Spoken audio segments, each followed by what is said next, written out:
안녕하세요. 짭식입니다. 유튜브를 통해 스마트 스토어 공부를 하다 보면 이런 질문들이 생겼던 것 같아요.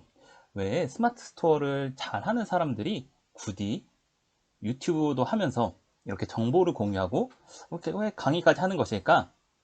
여기에 대해서 부정적으로 보시는 분들도 있었고, 뭐 긍정적으로 보시는 분들도 있었을 텐데, 저는 경제적 관점에서 두 가지 생각이 들었습니다. 먼저 경제적으로는 공유하고 강의하는 것은 수입을 다각화할 수 있습니다.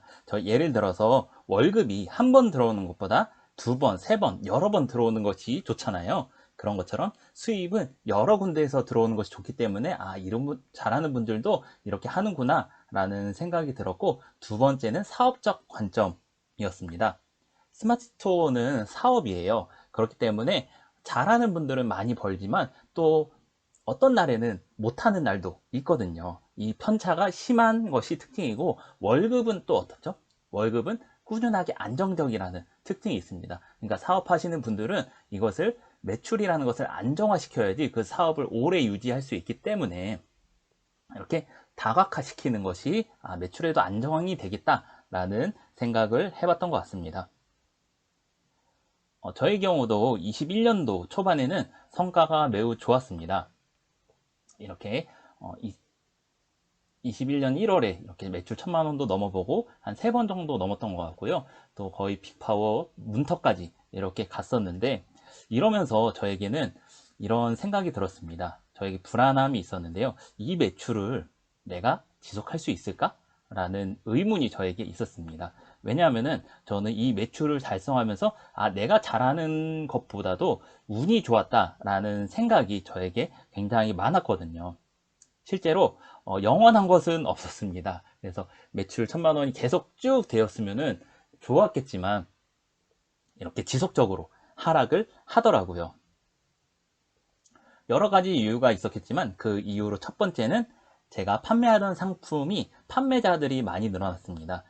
브랜드 제품이었는데 같은 물건을 판매하는 사람이 꾸준하게 계속 진입이 되나 보니까 당연히 경쟁이 치열해지면서 매출이 낮아졌다는 것이 있었고, 두 번째로는 가격 방어가 어려웠습니다. 경쟁이 치열하니까 어떤 사람은 뭐 저보다 뭐 100원 갖고 뭐 50원 갖고 1000원 갖고 이렇게 들어오다 보니까 가격 방어도 당연히 어려웠고요. 마지막으로 내 브랜드가 아니었습니다. 이제 알려진 브랜드 제품을 판매를 하다 보니까 이제 내가 할 수 있는 부분이 사실 굉장히 적더라고요. 또한 매출이 올라갔다가 떨어질 수도 있구나 라는 것을 생각을 했던 것 같습니다. 그렇게 매출은 반토막 이상 났지만 저에게 메일로 굉장히 기쁜 소식이 정해졌으니 바로 당시에 네이버 인플루언서가 되었다는 것입니다. 21년도 2월에 제가 네이버 인플루언서 선정이 되었어요. 한창 스마트 스토어 잘 나가고 있을 때 이렇게 선정이 되었던 것 같습니다.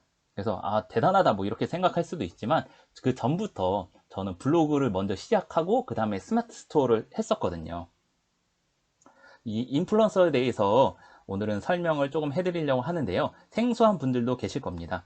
블로그 중에서 이제 특정 주제에 특화된 분들을 이제 인플루언서로 네이버에서 선정을 했고, 이제 블로그나 이제 영향력 있는 사람들을 말합니다. 그래서 주제는 20가지 정도 주제가 있고, 저의 경우는 경제, 비즈니스 주제로 뽑히게 되었습니다. 물론 22년 현재 더 선정이 어려워졌습니다. 당시엔 한창 정말 많이 뽑아서 저 같은 사람도 됐지만 저도 4번 만에 선정이 됐거든요. 이렇게 되면서 또 다른 길이 저에게 보였습니다. 매출이 하락하면서 이걸 안정화시킬 수 있는 방법이 뭐가 있을까라는 생각 중에 수입이 2개로 들어오면 되겠구나 라는 생각으로 저는 블로그를 어느 정도 키웠으니까 블로그를 좀 더 집중해보자 라는 생각을 했던 것 같아요. 옛날 속담에 이런 속담이 있습니다. 현명한 토끼는 굴을 3개를 가지고 있다 라는 속담인데요. 왜냐하면은 이 토끼가 한 개의 굴만 이렇게 판다면은 이런 무서운 동물들이 왔을 때 이제 뭐 여기를 이렇게 없애겠죠. 그러면 도망갈 곳이 없는 거예요.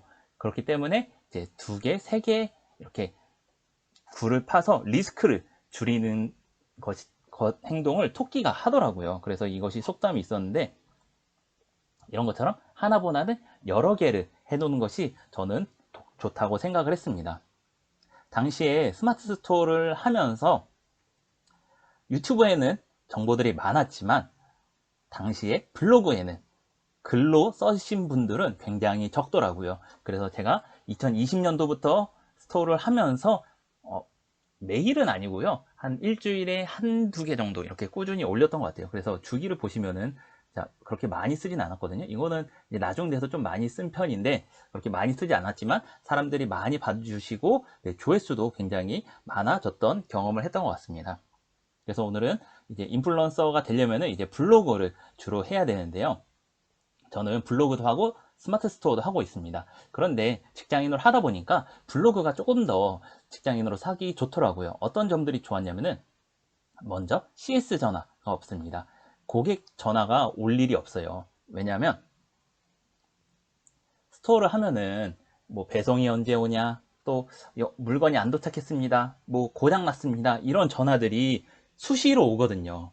제가 뭐 토톡으로 주세요 이렇게 써놔도 전화로 하시는 분들이 있기 때문에 회사에서 사무실에서 일을 하다가도 전화를 받아야 돼요. 안 받으면 또 뭐 리뷰 점수에서 깎일 수도 있고, 그렇기 때문에 이런 것들이 어려웠지만 블로그를 하다 보니까 이런 사람과 상대하는 것이 굉장히 적더라고요. 뭐 악플이 달리지 않나요? 뭐 이렇겠지만 거의 달리지 않습니다.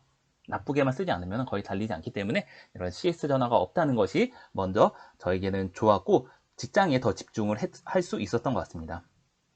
두 번째 좋았던 것은 스마트 스토어는 대부분 매출 기준으로 말합니다. 그 중에 수익은 뭐 10%, 15% 이렇게 얘기를 하는데, 블로그를 제가 해보니까 블로그는 100% 순수익이에요. 뭐 세금은 당연히 떼야겠죠. 뭐 30.3% 뭐 이렇게 떼야겠지만 대부분 순수익이기 때문에 뭐 예를 들어서 5만 원 벌었다 그러면은 5만 원이 딱 내 돈이고 그걸 다시 쓸 수 있어요. 그런데 스마트 스토어는 벌더라도 이거 내가 번 게 맞나 이런 생각이 들 정도로 이제 그 안에서 수익이 생기고 또 물건 값으로 다시 돌고 이런 순환이 되기 때문에 이제 돈을 번다는 느낌이 좀 적어서 이제 100% 순수익이 되니까 이게 굉장히 매력도가 있더라고요. 다음으로 제일 중요한 것은 블로그는 스마트 스토어보다 수익화 방법이 다양하게 있습니다. 나중에 다음 영상에서는 제가 수익화 방법 여러 가지를 소개를 해보겠지만, 스토어를 하면은 할 수 있는 게 정말 한정이 돼 있어요. 뭐 1대1 컨설팅을 한다거나 강의를 한다거나 유튜브를 한다거나 이 정도밖에는 사실 없거든요. 그러나 블로그를 하면은 강의도 할 수도 있고 전자책 판매도 할 수 있고 또 뭐 상담도 할 수도 있고 뭐 공동구매를 하거나 체험단을 하거나 이렇게 정말 여러 가지 방법들이 있어서 그런 수익화를 다양하게 할 수 있는 것이 좋습니다. 그리고 되게 안정적으로 갈 수 있거든요. 스마트 스토어는 매출이 늘었다가도 줄고 또 늘었다가도 줄고 이게 시장이라는 것에 있기 때문에 그렇지만, 블로그는 꾸준히 우상향한다는 점이 저에게는 좋았던 것 같습니다. 그래서 직장인 부업으로 블로그가 더 적합하다고 생각하는 이유는 또한 사업자 문제가 없습니다. 이제 스토어를 하려면은 위탁 판매의 경우는 사업자가 반드시 필요하거든요. 이제 블로그는 사업자도 필요하지 않고, 또한 두 번째로 좋았던 것은 글만 쓰면 됩니다. 스토어에 상품을 올리려면은 상품도 찾아야 되고 또 상세 페이지도 꾸며야 되고 마케팅도 해야 되고 여러 가지 고려를 해야 되는데, 블로그는 딱 어떤 글을 써야 될지 고민하고 키워드 찾고 그 다음에 쓰면 됩니다. 그리고 어디서나 쓸 수도 있고 핸드폰으로도 쓸 수 있고, 그렇기 때문에 저는 직장인 투잡으로 블로그가 조금 더 적합하다고 이제 경험상 생각을 했던 것 같습니다. 그래서 저의 경우는 스토어에서 매출이 많이 나왔지만 그 다음에는 블로그에 더 집중을 했었고 이제 다양한 수익화를 했던 것 같습니다. 그래서 스토어는 할 수 있는 것이 한계가 있고 브랜딩을 할 수밖에 없거든요, 마지막으로는. 그런데 스토어는 제품에 대한 브랜딩 정도만 할 수 있지만 블로그는 나를 브랜딩 할 수 있다는 장점이 있습니다. 우리들은 인터넷 사회이기 때문에 어떻게 보면 돈을 더 쉽게 벌 수 있지만 오히려 여기서는 경쟁이 더 치열하다는 점이 있습니다. 이 경쟁 사회에서 살아남으려면 나를 브랜딩 해야 되고 내가 조금 더 다른 사람들보다 뭔가 잘하는 것, 특별한 것, 이런 것들이 있어야 되거든요. 그런데 제품 브랜딩은 다른 데 가서 따라할 수도 있지만 블로그는 따라할 수 없기 때문에 저는 블로그가 조금 더 직장인 투잡으로서도 좋고 더 멀리 봤을 때는 이것이 더 좋은 것이라고 생각을 합니다. 그렇기 때문에 많은 유튜버 분들이 스토어를 하면서도 뭔가 강의를 하고 이렇게 하는 것이 바로 나를 브랜딩 하는 것이 아닌가라는 생각을 했고, 그 중에 최고는 블로그라는 수단이 제일 좋다고 저는 생각을 합니다. 그래서 블로그를 하시면은 1인 기업으로 성장이 가능하고 다양하게 수익 확장이 가능하니까, 제가 그렇다고 해서 막 스토어를 하지 마세요, 이런 것은 아니에요. 그러나 사업자 때문에 고민하시는 분들도 있을 것이고, 또 접근이 어렵잖아요. 그리고 내가 좋아하지 않는 경우도 있습니다. 그러나 블로그는 내가 좋아하는 주제를 할 수 있고 또 그 안에서 또 재미도 찾을 수 있기 때문에, 그리고 직장 다니면서 편하게 할 수 있기 때문에 블로그가 당장 수익이 되지 않더라도 꾸준히 하시고 그렇게 인플루언서도 되시면은 아마 더 많은 기회들이 올 거라 생각을 합니다.